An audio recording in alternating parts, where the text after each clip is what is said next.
BJP साहेब मुक्का हो जाओ, मुक्का मुर्को आती धीरे आ जाओ, पीछे आ जाओ, पीछे आ जाओ, पीछे आ जाओ, पीछे आ जाओ, पीछे आ जाओ, बैठने दो उनको।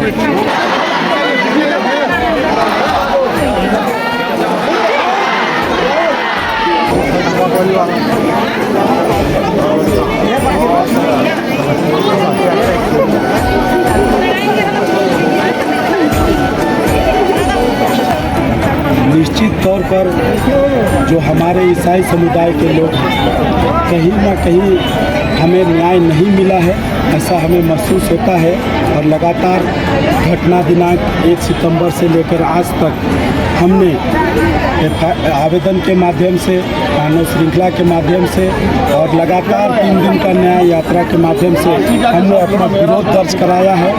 और प्रशासन की जो कान है, आँख है, हमने खोलने का प्रयास किया है। और हमें उम्मीद है कि यह 3 दिन का न्याय यात्रा जो ईसाई अधिकार के लिए है, जो हमारे आराध्य ईश्वर के ऊपर में जो टिप्पणी की गई है, उसके खिलाफ में, उसके विरोध में हमने विरोध दर्ज कराया है। और निश्चित तौर पर जो छत्तीसगढ़ की भाजपा की सरकार है, विष्णुदेव साय की सरकार है, निश्चित तौर पर हमारी मांगों को सुनेगी, हमें ऐसा विश्वास है। और निश्चित तौर पर जो भी अपराध कृत्य हुआ है उनके ऊपर ठोस कार्रवाई होगी और उनको सजा दिलाएगी, ऐसा हम छत्तीसगढ़ शासन पर विश्वास करते हैं। तो ज्ञापन किनको दिए हैं? ज्ञापन के लिए हमारे कलेक्टर महोदय, एसपी महोदय और सभी एसडीएम सर मौजूद थे।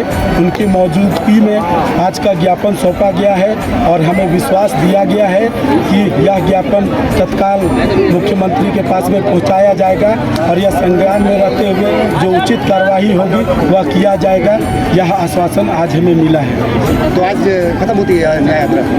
निश्चित तौर पे हमने लगातार 3 दिन हमारे जितने भी ईसाई समुदाय के लोग हैं, सभी चर्चेस के लोग हैं, इस न्याय यात्रा में भारी संख्या में जुड़े और इस न्याय यात्रा को सफल बनाया है। और आज यह न्याय यात्रा यहीं पर समाप्ति की घोषणा भी हो चुकी है। और मैं बताना चाहूँगा कि हम चुप नहीं बैठेंगे। यदि यह न्याय यात्रा में हमने विरोध दर्ज कराया है और आज छत्तीसगढ़ की सरकार इसको संज्ञान में नहीं लेती है, तो हम जितने भी क्रिस्तीय समुदाय हैं, हम लोग चुप नहीं बैठेंगे। हमने ठान लिया है कि हमारे जो आराध्य ईश्वर हैं, उनके ऊपर जो अभद्र टिप्पणी की गई है, एक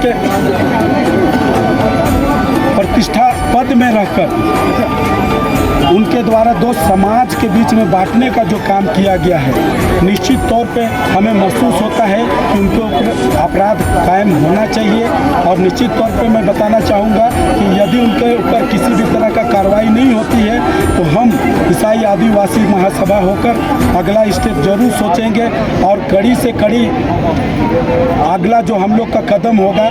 आज तक हमने शांतिपूर्वक न्याय यात्रा निकाला है मानव श्रृंखला के माध्यम से और न्याय यात्रा के माध्यम से, लेकिन सरकार यदि हमारी मांगों को नहीं सुनती है तो हम लोग यहाँ से कड़ा रुख अपनाएंगे, चाहे वो सड़क जाम करना पड़े, चाहे चक्का जाम करना पड़े, चाहे जिस माध्यम से विरोध प्रदर्शन करना पड़े, हम लोग करेंगे। और शांतिपूर्ण तरीके से ये रैली उग्र भी हो सकती है, ये लोग और भी आक्रोश में आ सकते हैं। तो ये आपके से विनम्र निवेदन है कि ईसाई आदिवासी समाज से जल्द माफ़ी मांगे।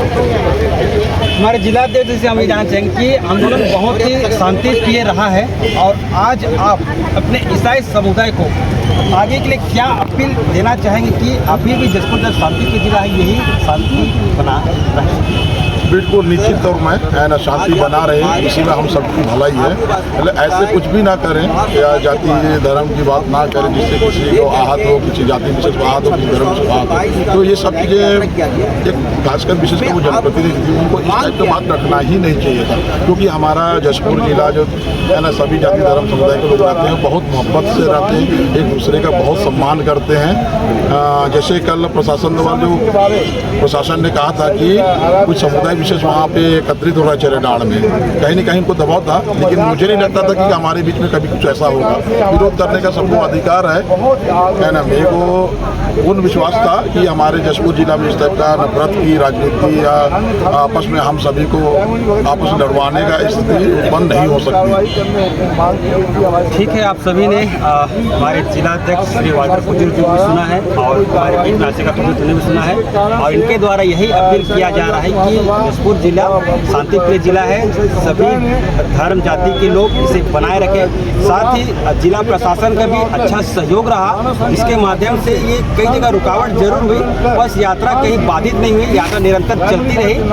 यहाँ बगिया बंदरचुआ तक पद यात्रा के माध्यम से एक शांतिपूर्ण आंदोलन के माध्यम से मांग करने के लिए आया, अपना ज्ञापन सौंपने के लिए आया कि माननीय मुख्यमंत्री जी, आप हमारे क्षेत्र के विधायक हैं और विधायक होने के बाद आप हमारे छत्तीसगढ़ के मुखिया हैं, अब मुख्यमंत्री है, हमारी गुहार है, हम आहत हुए हैं क्योंकि आपके एक विधायक हमारे ईसा मसीह के बारे में अब शब्दों का प्रयोग किया है, हमारी ईसा मसीह का मजाक उड़ाया है। इसलिए हम चाहते हैं कि आप उस पर FIR दर्ज कीजिए, उस पर कानूनी कार्रवाई कीजिए।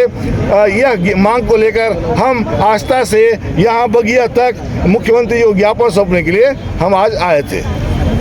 छत्तीसगढ़ की जशपुर जिले की जो जिला प्रशासन है, FIR दर्ज करने के बावजूद भी वो एक्शन मोड में नहीं आया, और कल जो न्याय यात्रा किया जा रहा था, लोरो में बैरिकेड लगाया गया और यात्रा को रोका गया। इसको आप किस परिप्रेक्ष्य में आप बोलना चाहेंगे? प्रशासन के द्वारा अभी तक जो कार्रवाई हुई है उससे हमारा समाज, उस पर जो एकदम मामूली सी धारा लगाई है, उससे हमारा समाज संतुष्ट नहीं है, क्योंकि उसने बहुत ही बड़ा अपराध किया है। दो समुदायों को आपस में लड़ाने की, सौहार्द खराब करने की बातें कही है। और हम को जाने दीजिए, हम अपने मुख्यमंत्री के पास जाना चाहते हैं, हम उसके बाद हम अपनी बात को रखना चाहते हैं, किंतु प्रशासन के द्वारा नहीं सुना गया, उन्हें आने के लिए नहीं दिया गया। इससे ऐसा लगता है कि प्रशासन स्वयं जो है ये रायमुनि भगत को जो आरोपी है उसको आरोपी नहीं बताना चाहती है, वो उनके ऊपर कार्रवाई ना कर हमारे ऊपर कार्रवाई करना चाहती है, ऐसा प्रतीत होता है। और वह रायमुनि भगत को प्रशासन बचाना चाहती है, हमें ऐसा प्रतीत होता है। ज्ञापन देने के बाद यदि न्याय नहीं मिलता है तो अगले कड़ी में आपका रणनीति क्या होगा, आपकी योजना क्या होगा? अभी तक हमारे समुदाय के लोग बहुत ही शांतिपूर्ण लोग हैं, हमारे ईसाई समुदाय के लोग बहुत ही शांतिपूर्ण लोग हैं, और अभी तक हम शांतिपूर्ण आंदोलन के माध्यम से अभी तक हम मांग करते आए हैं। यदि इसके बाद भी हमारी मांग पूरी नहीं की जाती है तो आने वाले समय में उग्र से उग्र आंदोलन किया जाएगा। हम शांत बैठने वाले नहीं हैं जब तक उस पर कार्रवाई नहीं हो जाती। चलिए, बहुत बहुत धन्यवाद महोदय जी। भगत ईसाइयों के विरोध में, जीजस के विरोध में जो टिप्पणी की थी, वो टिप्पणी बिल्कुल आर्टिकल 25 के खिलाफ में है। चूँकि हम भारतीय नागरिक हैं, संविधान को मानने वाले हैं, प्रत्येक भारतीय नागरिक को अनुच्छेद 25 में मौलिक अधिकार दिया हुआ है। मौलिक अधिकार के तहत में अंतःकरण की, धर्म की आबाद रूप से मानने की, आचरण करने की और प्रचार करने की मौलिक अधिकार दिया जाता है। पर रायमुनि भगत के द्वारा जीजस पे टिप्पणी करके बिल्कुल ही गलत हुआ है। रायमुनि भगत को माफ़ी मांगना चाहिए। ईसाई समुदाय आस्था को लेकर के अपने आप में बहुत ही ज़्यादा नाराज हैं, दुखित हैं। इसलिए शासन प्रशासन से न्याय पाने के लिए रायमुनि भगत के विरोध में न्याय यात्रा किया गया है। न्याय यात्रा के बारे में बताइए, सफल रहा?